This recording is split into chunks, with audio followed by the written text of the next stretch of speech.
आटे के पकोड़े। बेसन के पकोड़े तो आपने बहुत ज़्यादा खाए होंगे और सुने भी होंगे, देखे भी होंगे, लेकिन आटे के पकोड़े आज तक आपने नहीं बनाकर ट्राई किए होंगे, ना ही आपको किसी ने बताए होंगे कि आटे के पकोड़े बनते हैं।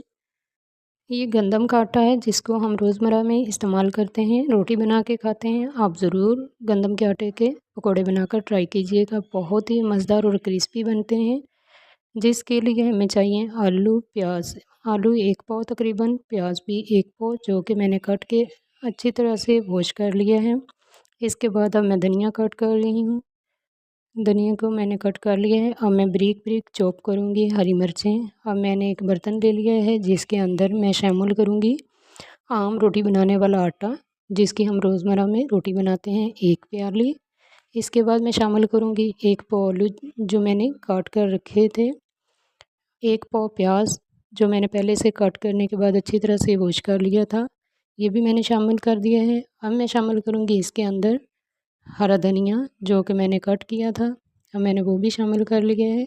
1 टीस्पून नमक ऐड करेंगे, 2 टीस्पून चिली फ्लेक्स ऐड करेंगे। इसके बाद हम ऐड करेंगे खुश्क धनिया पाउडर, ये भी 2 टीस्पून होगा। आप अपनी मर्ज़ी के अकॉर्डिंग डाल सकती हैं, जितना आप डालना चाहें। इसकी खुशबू बहुत अच्छी आती है। अब मैं थोड़ी सी अजवाइन जो कि क्रश करके डालूँगी, मैंने डाल दी है। इसके बाद मैंने हरी मिर्चें जो बारीक कट करके रखी थी वो ऐड कर दी हैं। अब हम हल्दी ऐड करेंगे 1 टीस्पून। अभी मैंने पकौड़ों के मसाले के अंदर पानी शामिल नहीं किया। जो आलूओं का पानी या प्याज का पानी होगा ये अपने पानी से ही मिक्स हो जाएंगे तकरीबन। मैंने मिक्स करके देखा है, लेकिन मुझे लग रहा है कि इसके अंदर थोड़ा सा पानी और थोड़ा सा आटा और ऐड करना पड़ेगा। मैंने 2 से तकरीबन 3 चम्मच आटे के भी ऐड किए हैं और थोड़ा सा पानी ऐड किया है। अब हम एक कढ़ाई में ऑयल को गर्म कर लेंगे, जिसके अंदर हम अब एक एक करके पकोड़े डालते जाएंगे। मैंने कढ़ाई के अंदर तकरीबन 7 से 8 पकोड़े ऐड कर दिए हैं। मेरी कढ़ाई छोटी है, आपकी बड़ी हो तो आप ज़्यादा ऐड कर सकती हैं, छोटी हो तो थोड़े ऐड कर सकती हैं। लो टू मीडियम फ्लेम पे मैं इनको 3 से 4 मिनट के लिए कुक कर लूँगी।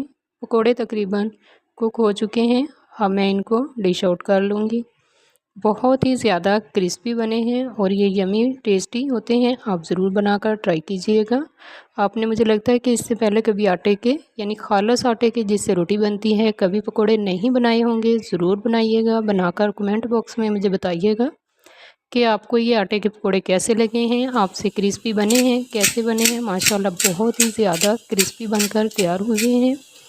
आप ज़रूर एक बार बनाकर ट्राई कीजिएगा। इसके अंदर मैंने कोई मैदा वगैरह कुछ और कोई चीज़ शामिल नहीं की, आपके सामने मैंने बना के तैयार किए हैं, बहुत ही मज़े के बने।